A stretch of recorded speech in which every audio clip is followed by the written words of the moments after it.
Hey, everybody. Welcome back to My Daily Bread, the podcast. Excited to have you with us for episode 16. How amazing. We're already at episode number 16.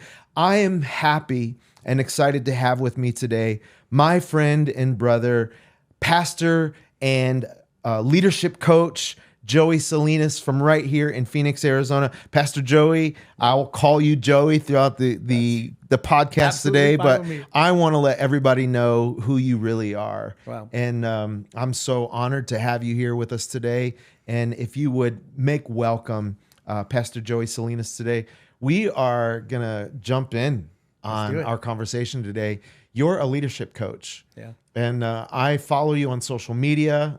If you want to follow him on social media, Pastor Joey's more than welcome to share all of the ways that you can contact him today on social media or any other way. Yeah. You're an amazing leadership coach. I have watched your life. I've known you since I think 2017. Yeah.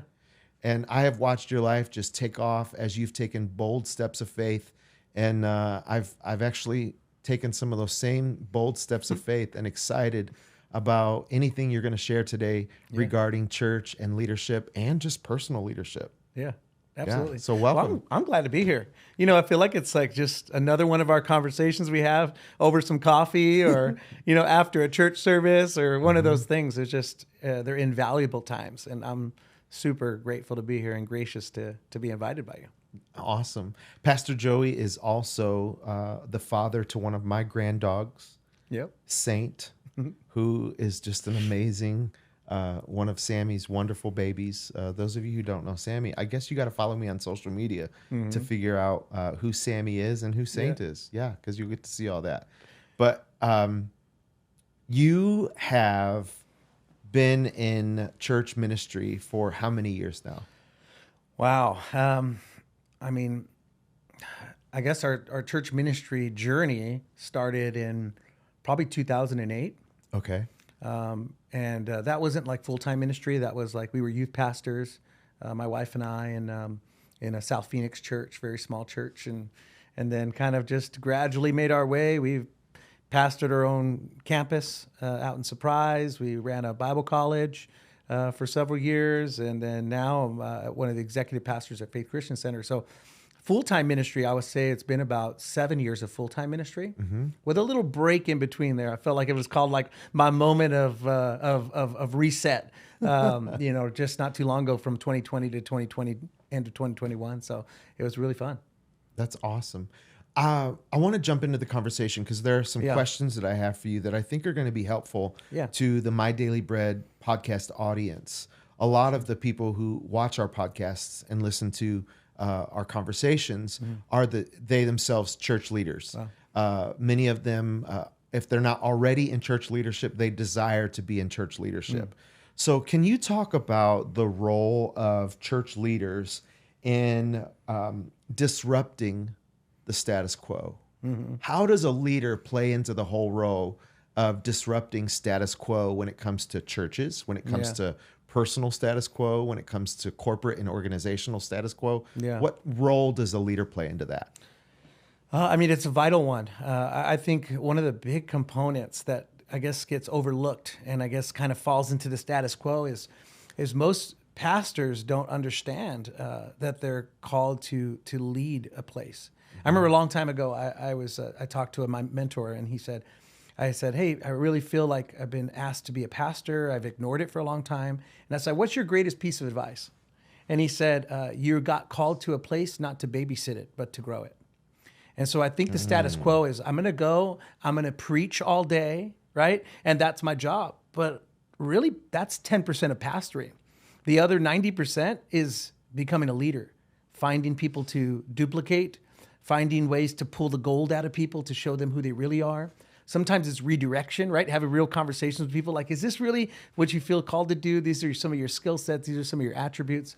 So I think going against the status quo is 100% about really taking the full ownership of leadership as a pastor and not just preaching, not just discipleship. That's an aspect, but it's not the only aspect. You show me a church that is not growing, and I'll show you a church that has a pastor that's a preacher, not a leader.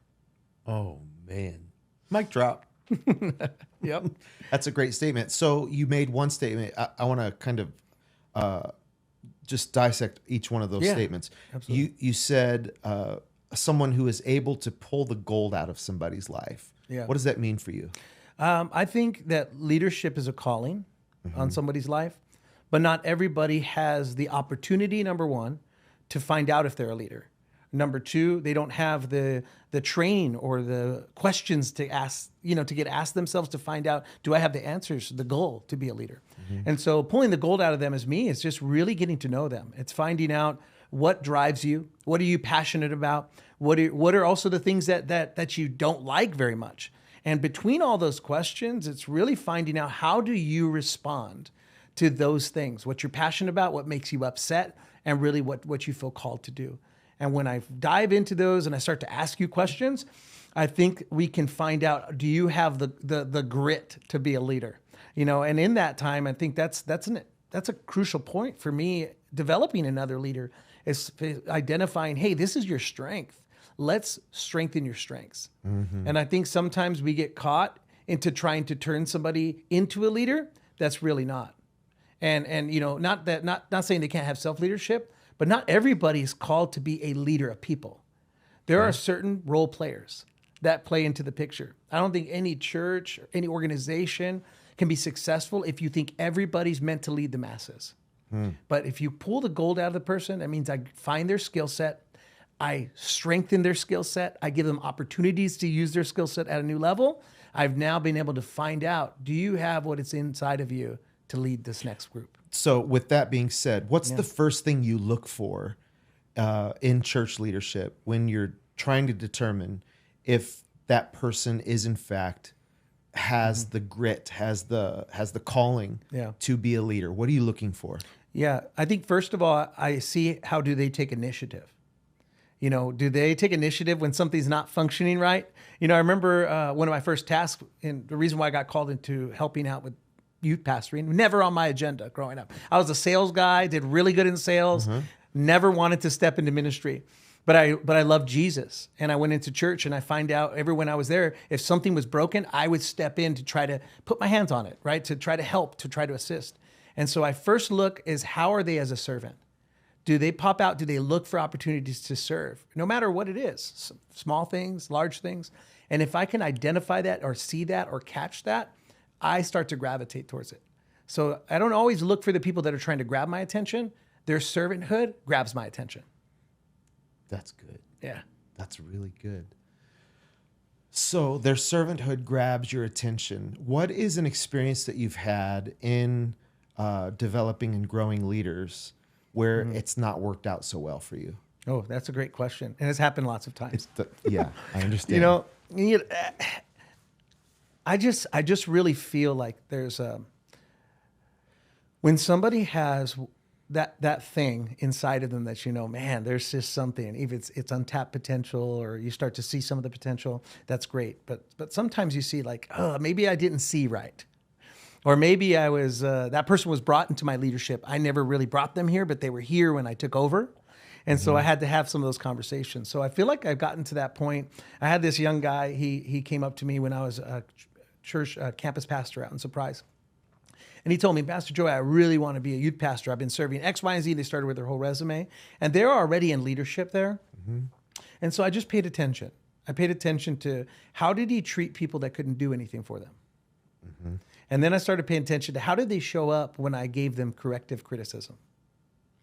And then when I saw that between how you showed up around people that couldn't do anything for you and how you received my criticism, and I do it in a very gentle way, Yes, you do. And so when that didn't show up, my conversation was like this: is this something that wakes you up at night that you feel like I got to get better at? And do you feel that you've been successful in trying to find the heart of leadership in your current role? And they can't say yes to both those questions. So I said, great. I think when I asked this young man, he said, well, you're right. I feel like I'm more called to like preaching. And I said, great. Okay. I understand that. I think that's an easy spot for us to identify. Like, I want to do that. Or I find I'm decently talented at, but I'm just not talented at people. Right. And so I said, great. Well, which interestingly enough, a lot of really good preachers are more introverted than they are extroverted. Oh yeah, some of the best preachers that I know are very introverted. Mm-hmm. Yeah. You know, one-on-one, it's even sometimes socially awkward with them, right? Because they're so used to public speaking that they can't personally speak to someone one-on-one. Yeah. And so I said, okay, great. I said, I want you to make a list right now. What are some opportunities in your life? Let's think about career. Let's take church off of the plate. That you feel that if that's one of your skill sets that you can get the same gratification from. And he's made a list of like 4 or 5. And 4 or 5 of them, I think 2 of them I can identify with, I've done before. Mm-hmm. And one of them was like a trainer, corporate trainer. I said, great. It's a very similar cross avenue from public speaking, right? And so I said, great. I said, have you ever done this before? Oh yeah, I did another job. I really loved it. But then I got into church ministry and was told that this is what I'm supposed to do. And I said, what if I took what you were told you were supposed to do and we took those wheels off of your life? And we said, now do what you feel passionate about. What would that look like? And he's like, I would probably go back to corporate training. I said, great. I said, let's formulate a way that you can do this gracefully and still get out of what you feel is inside of you, out of your life. And that really doesn't mean that you've abandoned Jesus because you've done it. And so those are those conversations. That's a conversation I've had to tell somebody, you're not cut out for this specific ministry, but that doesn't mean that we can't utilize something you're gifted at. And let's really just take off the wheels of what we think church is supposed to look like. That's so good. Yeah. What is the relationship between leadership and discipleship in your opinion? I mean, it's great. First of all, I think leadership is number one. You have to have that desire to get better all the time. Mm-hmm. So you can't be satisfied. You can be content, but never satisfied with where you are. And so that's discipleship, right? I mean, the disciples walked next to Jesus, and some of them in the first year of his ministry thought they had what it took. Yeah. Like they've seen everything that he's done. Right, in life, and then all of a sudden something got shook up, and now they're like, oh, there's another level. At one point, they even argued with Jesus about who is the best among them. Yes. And one of the moms came in and said, the son would be better, right? And so I think the correlation between leadership and discipleship is, number one, you have to have the understanding that you're never satisfied with where you're at. You can be grateful of where you came from, but never satisfied where you're at. Yes. And that's discipleship and leadership. And then secondly, you have to have the desire to be led. I always say this, the best leaders were the best followers first. I got to know how to take an order. I got to know how to take an assignment, a vision that's not mine, and learn how to walk out with it. It talks about it in the scripture in John. He says to be good at leading, at stewarding another man's vision. And in that, God will give you yours. Jeez, and so you have to be good at learning how to support somebody's vision before God can trust you with yours. And that's discipleship at its core. I'm following somebody that's teaching me something. I'm going to be a sponge to receive everything I need to from them. At the same time, I'm not going to be so hard and so eager to get where they got without doing something to get there. And so you have to have some skin in the game, both with discipleship and leadership. You have to be able to put down your ego.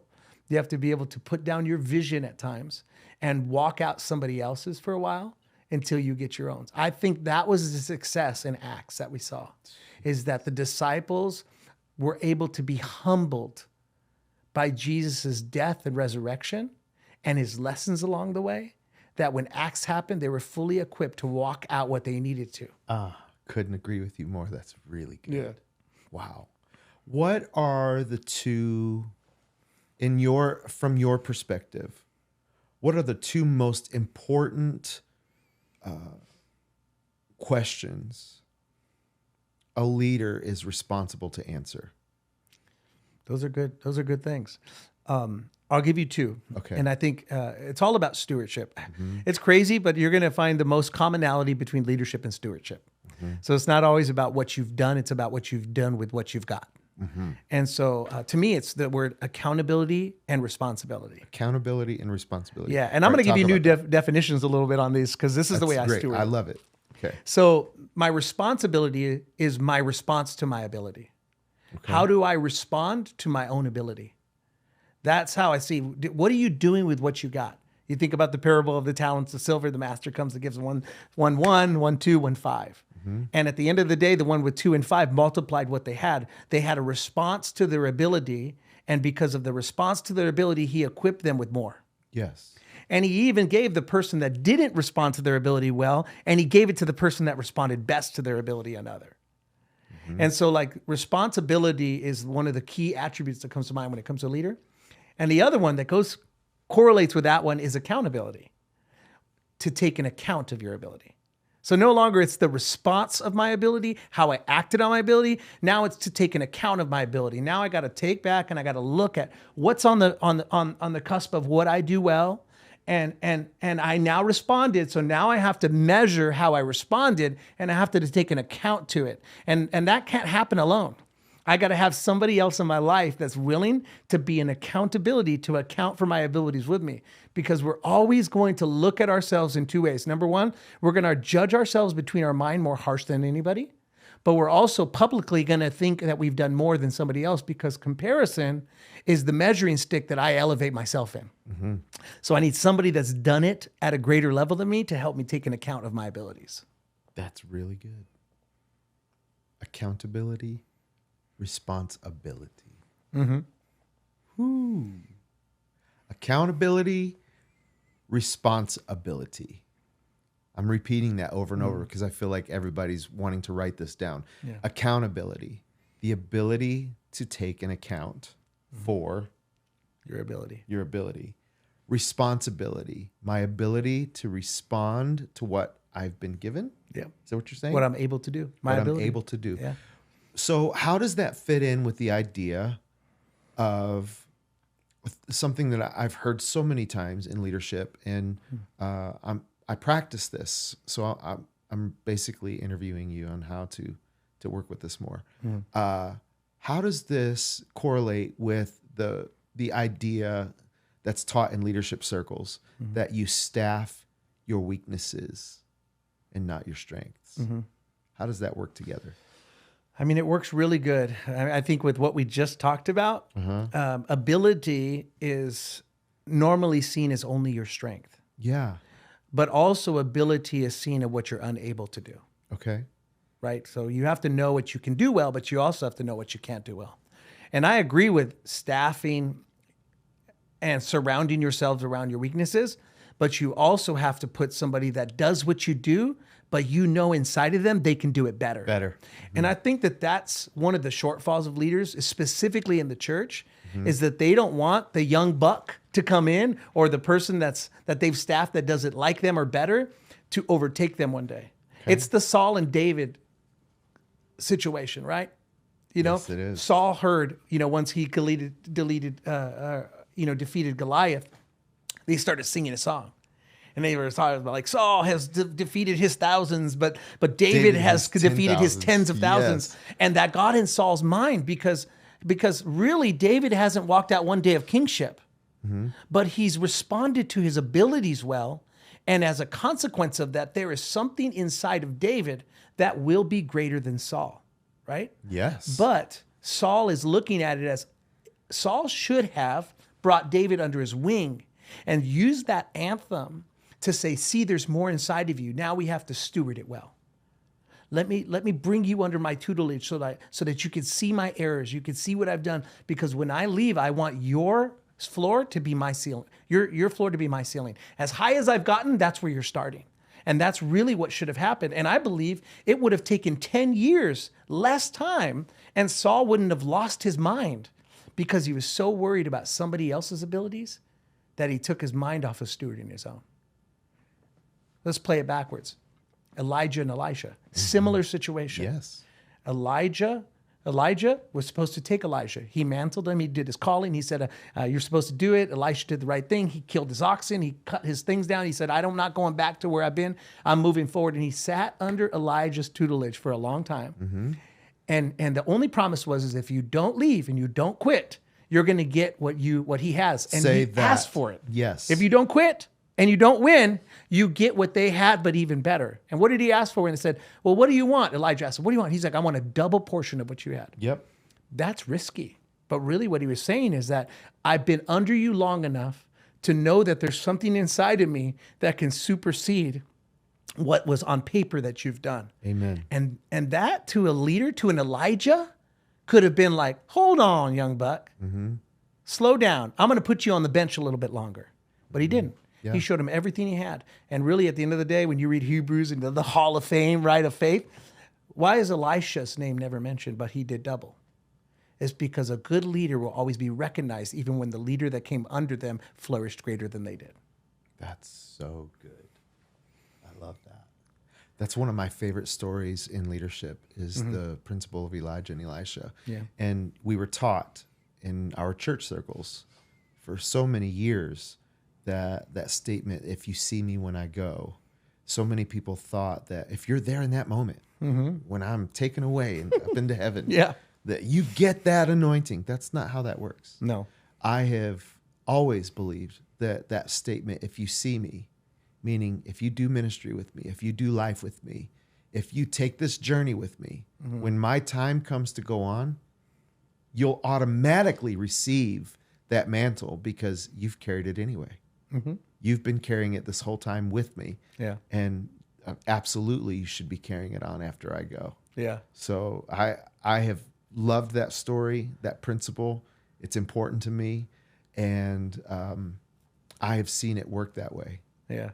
When other people don't see it work that way. And it's fine. Yeah. It's all perspective, right? 100%. How can leaders work with their people, their disciples? Maybe there's a better question.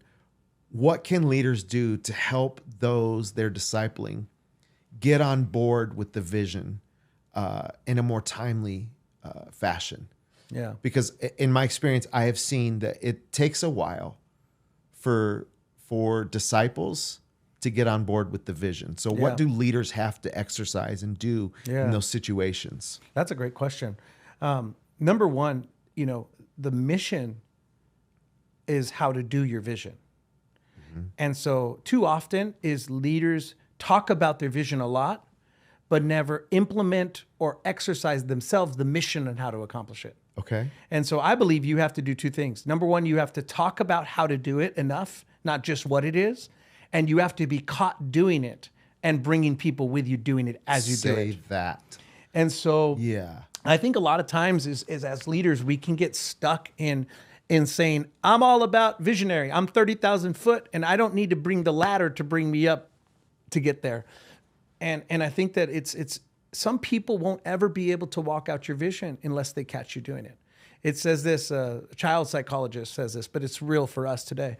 It says that behavior is more caught than taught. Yes, it is. And so I could teach you something 10 times and one person might grasp it out of 10. But if I show everybody how to do it and I participate with you while I'm doing the mission, the vision is a manifestation of a mission walked out. One of my mentors used to share with me, Pastor Joey, the statement that we lead by example, not by exception. Whew. Yep. Meaning you walk it out. You go clean the toilet so that others know what cleaning a toilet is like. You go and paint the children's department room. Come on. So that those who you're discipling can see that you're not just all talk. You're not just do as I say, not as I do. But we are leading by example. It's one of the most powerful concepts and one that is important for anyone working in ministry. And it's even as a disciple, it will even gauge whether or not I follow who wants me to come up behind them.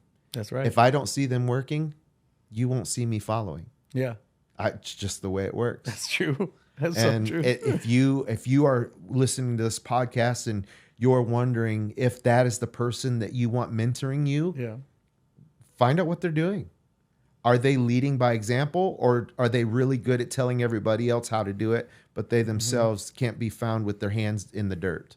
That's honestly one of the reasons where I landed where I did. I love that. Is because the pastor that I serve today, he's a good man. He's a great man. He's a great preacher too, right? Very amazing preacher. Amazing. I remember every one of his New Year's Eve sermons. I've been to the last 6 years now. Wow. I've been to every one of them. I could tell you what year he preached it and what he preached and what his taglines were. Come on. Because he's amazing communicator. I love him. And he does it. You know, I remember I went and spoke at a man camp. They have this man camp. It's amazing. I've been to it. It's great. So, you know, and we went to it, and it's a long weekend, a lot of preaching, a lot of serving, a lot of praying.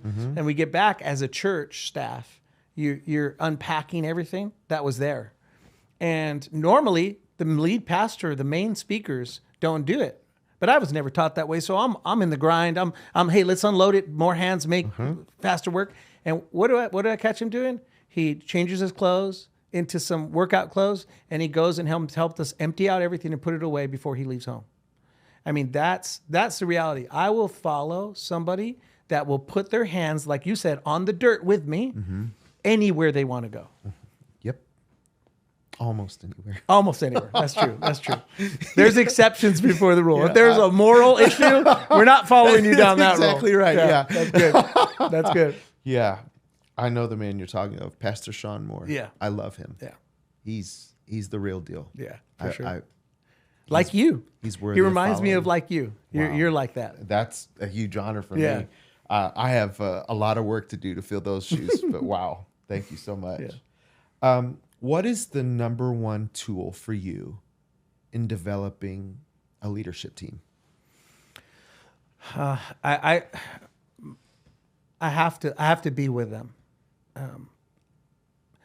Great leadership teams don't manifest by great thoughts.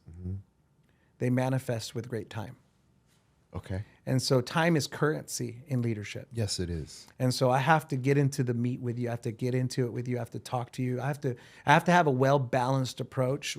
And I can't do that with no time. And so, like, as an example, right now, I'm working with the team, and some of them are really talented in areas I'm not at. And, you know, we talked about that whole, you know, abilities, your abilities versus somebody else's, and balancing it out. But I have to know that I can't develop the best team that I can until I'm in relationship with them. So I have to have enough face time with them to be able to do that. And I do it in three things, and I categorize this very easily. I have to have moments. So moments mean one-on-one time with you. And it doesn't have to be always scheduled. It could just be, I catch you in a moment. And we spend some time, and I get to hear from you, and I ask you cultivating questions to provoke some thought or some emotion out of you. Secondly is I have to have exercises. So moments where we've exercised what we've talked about or what we're trying to accomplish as a team. And the other ones are masses, where I get all of you guys together as a team and we develop our culture. All of those are time investments, but they're segregated by moments, which is intimate one-on-one time, exercises, which is practicing what we've talked about in some of our moments, and masses, meaning we get together and make sure that we're all in the same place. Say those three words again. Moments, exercises, and masses. Like, I myself am going to go back to this podcast and take notes. Yeah. That's really good. What is so let's say that you were answering the question, in leadership, where someone just says, if I could only have one tool for developing leaders in my ministry, what is that one tool that I absolutely have to have? Wow. That's only one tool. Yeah, only one There's tool. only one tool in the box, and that's all they get to pull on, but it's enough to help them get started in developing leaders. What is that one tool that they need? It's a really good question. It is. I know. I stumped you. Yeah, this is a good one, man. This is a good one. I would have to say for me that one tool is prophecy, practicing prophecy. Okay, lean into that. I'm going to lean into it. And this might be an oddball because you probably won't get any other leader that will talk about this. You're not an oddball. Okay. Well, prophets are oddballs anyway, so there's no shame in that. So prophecy, as dictated in 1 Corinthians 14, is edification, exhortation, and comfort. Edification is the building up, right? Yep. Exhortation is the speaking about something being good, and the comfort is being alongside somebody. So if I can practice prophetically speaking into people's lives on a regular basis, I'm going to practice building them up, being alongside of them, and comforting them when they fall short. So if I could prophesy over my people on a regular basis, and that's the only tool I'm given, I can guarantee you that they'll never feel depleted when they're in leadership with me. That's really good. And this is not like a John Maxwell's guide, right? To I don't think this is in his book, but it's the untangible thing that has lifted up kings in the Bible, has changed demographics of countries, and really, in my experiences, has taken me out of ruts as a leader. Yes. One prophetic word. And you don't have to be a prophet to give it. You just have to love people enough and ask God, what do you see in that person that I need to build up? And that one moment, that one word can carry them through the next 10 years. You just said something that I feel like we need to talk about. Yeah. You don't have to be a prophet. Yeah. So 1 Corinthians, Paul said, I wish that you all would prophesy. Yeah. And I think a lot of people get caught up on the gift of prophecy and the office of the prophet. Yeah. Can you explain the differences for those who are wanting to grow in that gifting? Yeah, absolutely. In 1 Corinthians chapter 12, it talks, I don't need to repeat the whole scripture, but in sequence, it talks about that they're gifts of the Spirit. And really, and I want to, because this is the most important part, is that the goal behind the gifts of the Spirit is to profit mankind. That's good. So that means to grow, to enhance, to increase in mankind. Why didn't it say just believers? Because it wasn't just for believers. It was for non-believers. It was for everybody. And so all of those gifts taken out to the 9 gifts that are available, prophecy is one of the gifts. So prophecy, and I believe this, prophecy is in all the gifts are the heart of God. There's a way to show, I call it God's benefits package. Yeah. I become a Christian, I get filled with the Holy Spirit, and I have a benefits package that includes these 9 gifts that in the Holy Spirit I can tap into. I think most people are afraid, number one, to get to take the risk to get there. Or number 2, that they've been silencing the voice that's been speaking them to years because they're looking for an audible voice from heaven to say, hey, Joey, thus saith the Lord. Build an ark. Really, it's really inside here 9 times out of 10, right? Yeah. And so they bypass those. Now, a gift is something that's given on certain occasions. The office of a prophet is somebody who's meant to have accountability and regional structure with the very words they give. So I'm accountable governmentally to make sure that what I speak is appropriate. It's for the future. It's for the development. It's for the security of something. A prophetic word can just be one moment for that person to hear it. But a prophet sits in an office with their heart being gauged of governmentally, how do my words shift the atmosphere? Prophecy is for a person. The office of a prophet is for a region. And there's accountability to it. Not everybody that prophesies is a prophet. And, and that's okay. I tell people, I'd rather have all the gifts, right? And exercise all of them than to just say I'm a prophet. And I think that people shouldn't call themselves prophets. I think somebody in that office should call it out of them. And they should have a season of time where they walk through life with that person a little bit. And they have the opportunity to be called out when they miss the mark. That's good. Yeah. That's a Selah moment right there. I don't know, maybe you're on social media and you want to take that title prophet off the first of your name. Maybe you're not. I don't know. Yeah, I never had. I mean, I feel like, for instance, my wife. I'm poking fun at that, by the way. It is. I mean, I feel like my wife is called to that office. Yes. But you'll never once ever see her write Prophetess Judy. No, and I'll testify to that because years ago when I first met you, you and Judy both, I still have it on my phone when you guys prophesied over my life. Yeah. And when I receive a prophetic word from somebody, I record them or I ask them to write it down. And if they don't have the ability to write it down, once I do have it recorded, I go back and write down every word that they've said. Yeah. And I can say from experience the things that you and Judy prophesied over me in that wonderful campus over in Surprise, Arizona, that one Sunday night. Yeah. Pastor Brian was there. My buddy Nashawn was there. I was there.